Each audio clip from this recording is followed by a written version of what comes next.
Punto número 3. Un cuerpo de masa de 3 kilogramos está sometida a la acción de dos fuerzas de 6 y 4 newtons dispuestas perpendicularmente, como indica la figura. Determina la aceleración y su dirección. El problema nos plantea que tenemos un cuerpo de masa de 3 kilogramos, una fuerza 1 de 4 newtons y una fuerza 2 de 6 newtons, y nos pide que determinemos la aceleración en magnitud y en dirección. Acá tenemos el gráfico. Un cuerpo de 3 kilogramos que tiene una fuerza hacia la derecha de 6 newtons y una fuerza hacia abajo de 4 newtons. Hay que determinar la resultante para determinar la aceleración que va a tener el cuerpo, para determinar su aceleración. Entonces, consideramos que este cuerpo es un punto y trazamos unos ejes cartesianos X e Y. Ahora analizamos este gráfico. Pasamos las fuerzas que actúan sobre el cuerpo, las volcamos sobre este eje cartesiano. Nos queda la fuerza 2 apuntando hacia la derecha y la fuerza 1 apuntando hacia abajo en el eje de las Y. Sumando vectorialmente estas dos fuerzas vamos a obtener esta resultante. Para hacer esta suma de forma matemática hay que descomponer las fuerzas en forma vectorial y hay que hacer dicho análisis vectorial. Vamos a comenzar con el análisis de la fuerza 1. Vectorialmente, la fuerza 1 se escribe como la fuerza 1 con su componente en X más la fuerza 1 con su componente en Y. Veamos un poquito. Esta fuerza 1 coincide con el eje de las Y y no tiene proyección con el eje de las X. ¿Cuándo tendría proyección? Si la fuerza estaría acá. Si la fuerza estaría en este punto, vemos que tendría una proyección en el eje de las X y otra en Y, si estaría en cualquiera de estos puntos.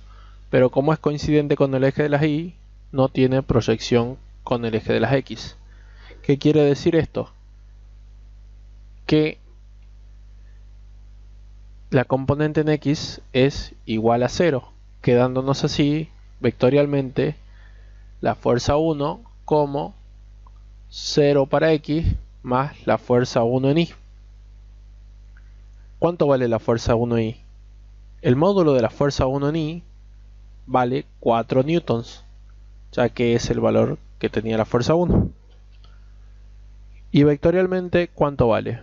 La fuerza 1 en Y, vectorialmente, acá me olvidé el vector, es igual a menos 4 newtons, según Y. Esto es porque está apuntando hacia abajo en el eje de las Y.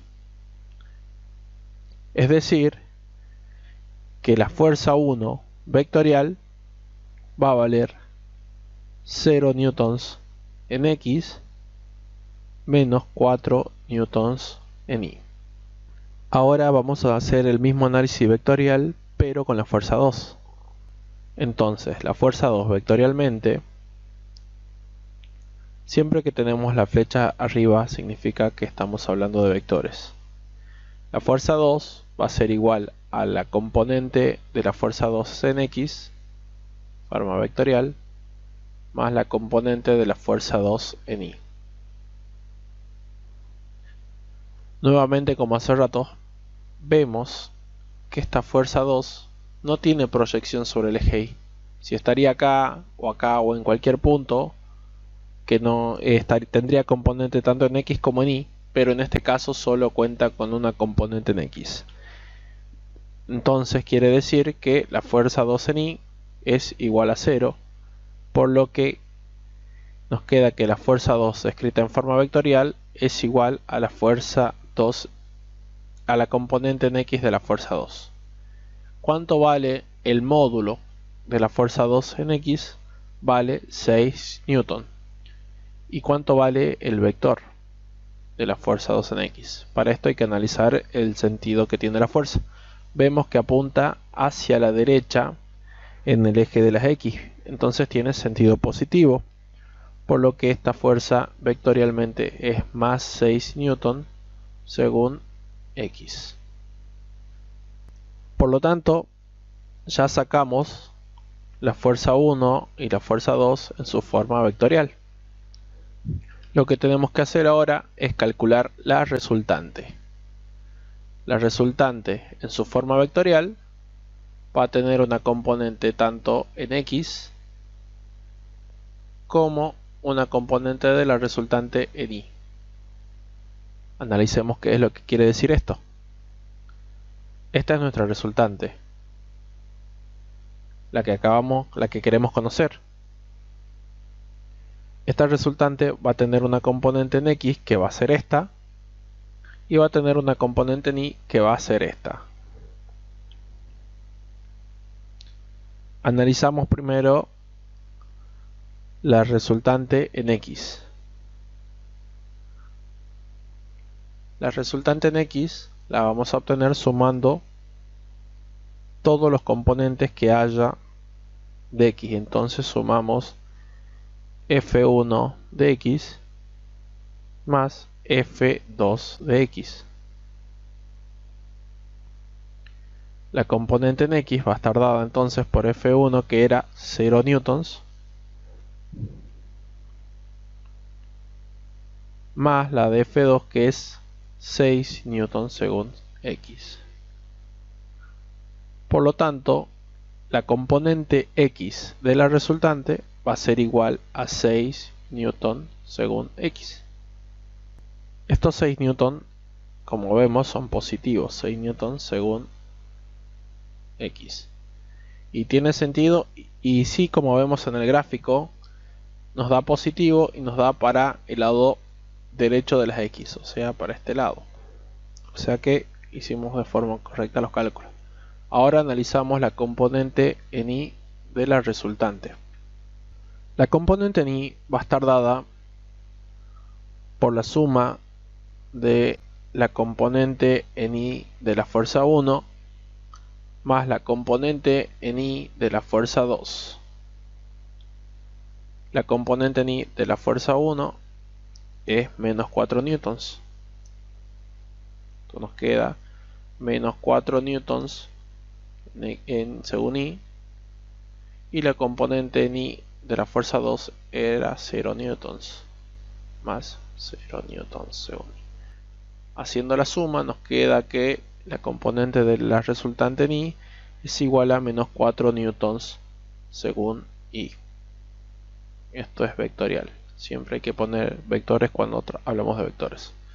Y tiene sentido, sí, porque nos da que es menos 4 newtons hacia abajo, y como vemos la resultante va a la derecha y hacia abajo, coincidente con los valores de los vectores que acabamos de sacar, menos 4 newtons y 6 newtons. Es así como ya obtenemos los valores de Rx y de Ry. Entonces la resultante la podemos expresar como 6 newtons según la resultante vectorial, según U sub X, menos 4 newton según el eje Y. A partir de estos resultados, ahora podemos calcular el módulo de la resultante. El módulo de la resultante, o sea, el valor numérico, lo calculamos como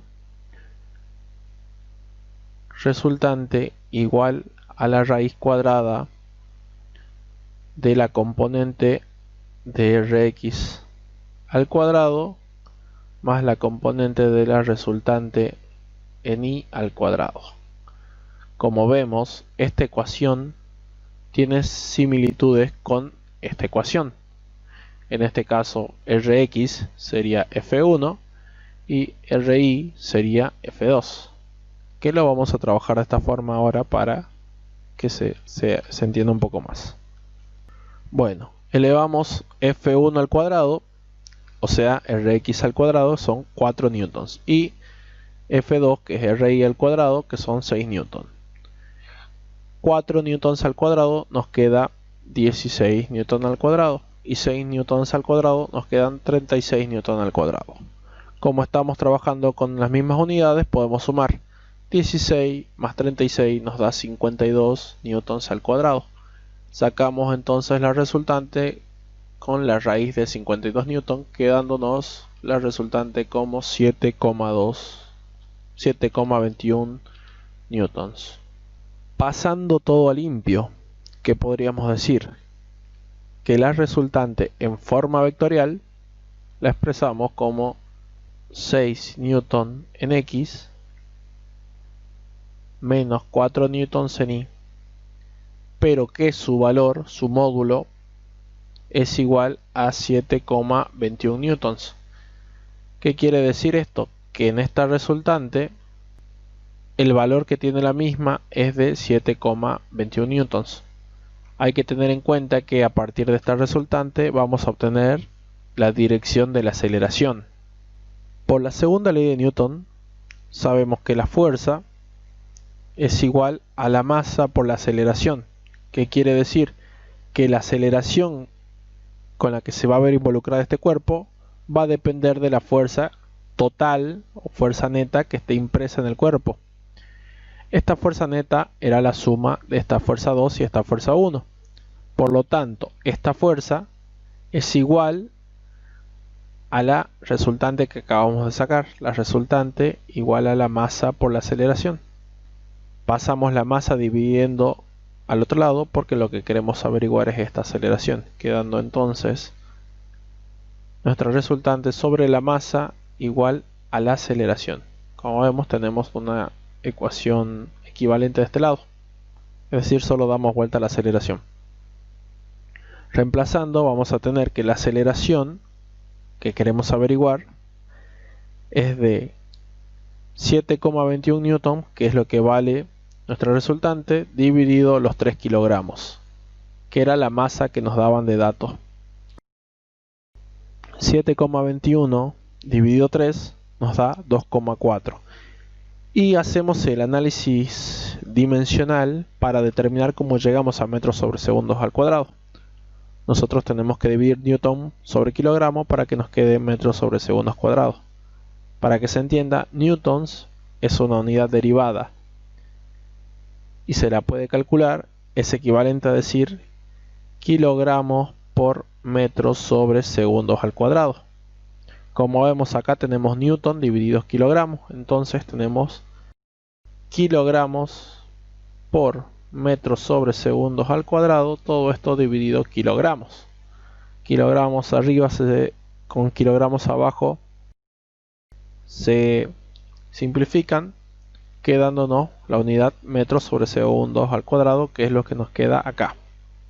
Con esto concluimos la obtención del módulo de la aceleración. Lo que nos quedaría por determinar es en qué dirección se encuentra la aceleración. Como dijimos, la aceleración está asociada a la dirección de la resultante. La dirección de la resultante es esta. ¿Cómo determinamos?